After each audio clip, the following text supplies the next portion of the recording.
Here's my audience for today. Thanks, guys. There we were, on our hands and knees, crawling through the hot, thick, black smoke that felt like a blanket draped over us. The popping and crackling of fire sounded like thunder from a lightning storm filling the air, with hope and prayer in our hearts that everybody had already made it out safely. Today, I'm going to inform you about fire safety and how you can protect your family in the event of a fire emergency. Some of you may have a plan and know what to do in an emergency.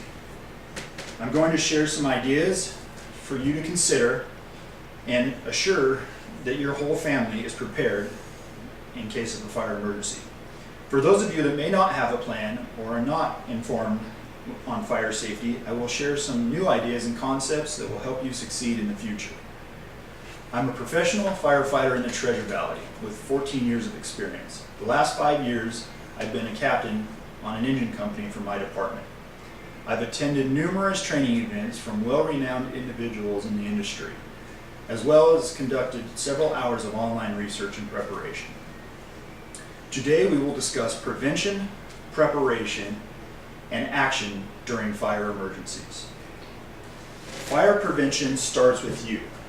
Fire prevention is easy if you commit to practicing it and preparing for it.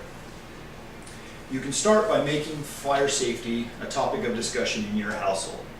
Simply discussing fire safety with youth can help ease their curiosity and prevent them from playing with lighters, matches, or other harmful devices. Discussing fire safety with older populations can help ease their concerns regarding their ability to act in the event of an emergency and what role they can play in preventing fire emergencies. According to one NFPA report on demographic and other characteristics related to fire deaths or injuries issued March 2010 by Fire Analysis and Research, the risk of fire death and injuries varies by age, group, race, region, and community size. Children under 5 and adults 65 or older face the highest risk of fire death. There is an abundant amount of free literature on how to reduce the risk for these groups from websites like nfpa.org and fema.gov. Our homes contain many fire hazards right under our noses. These range from common combustibles like gas canisters and propane tanks to less common fire hazards like power outlets and lighting equipment. Remembering to store flammable and combustible liquids in fireproof cabinets in your garage and keeping flammable devices out of reach of children is one way.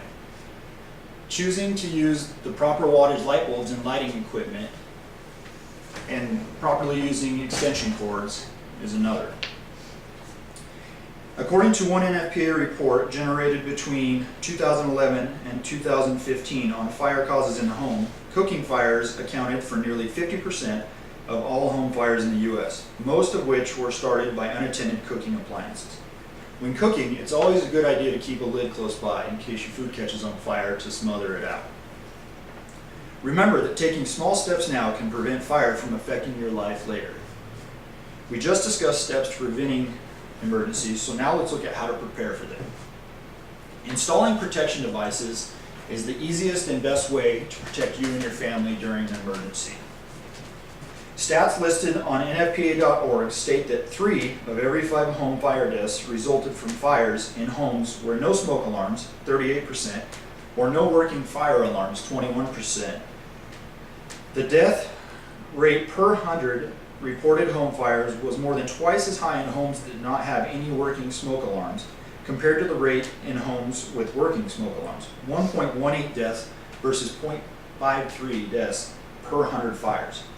Smoke detectors should be installed on every level of your home, outside sleeping areas, and in every bedroom. Smoke detectors should be tested on a monthly basis, and their batteries should be changed every 6 months. The average smoke detector has a 10-year shelf life. In most local jurisdictions, your fire department have programs to assist in evaluating and installing smoke detectors in your home.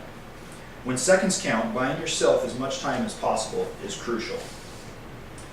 Early detection is only half the equation. The next step is having a plan to get out quickly, safely, and all together. Every family, small and large, should have a home escape plan. This plan should be a drawn-out map that has 2 ways out of every room and a meeting place for you and your family to meet out in front once everybody has exited safely. Here's an illustration of a home escape plan. You'll notice there's 2 exits out of every room.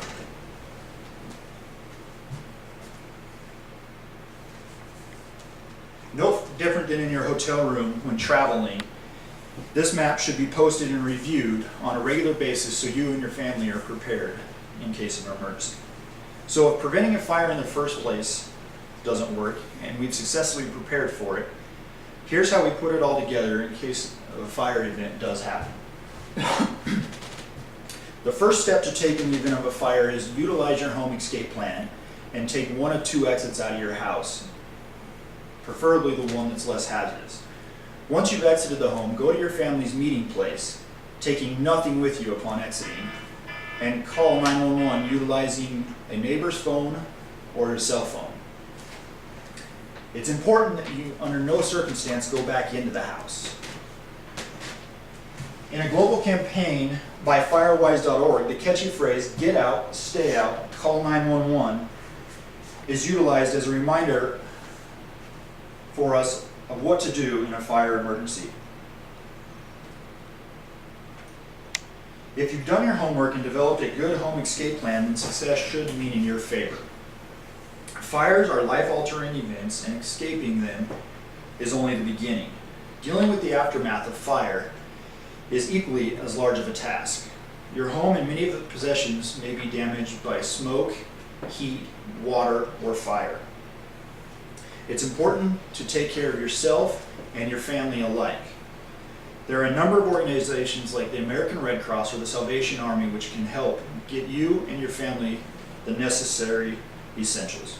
Commonly, victims of fire experience overwhelming emotions as they start to deal with the cleanup and recovery process. Remembering that everyone in your family will go through these processes and each one will go through it in a different way is imperative.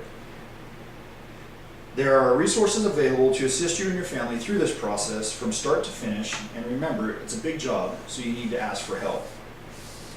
I just discussed how educating your family on fire safety, reducing fire hazards in the home, developing a home escape plan, and being prepared to act in the event of emergency can keep you and your family safe in the unfortunate event of fire strikes.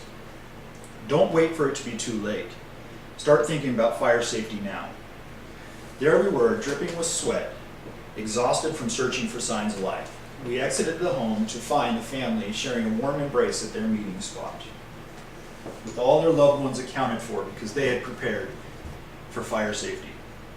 Remember, no fire safety equals more risk, and more fire safety equals no risk.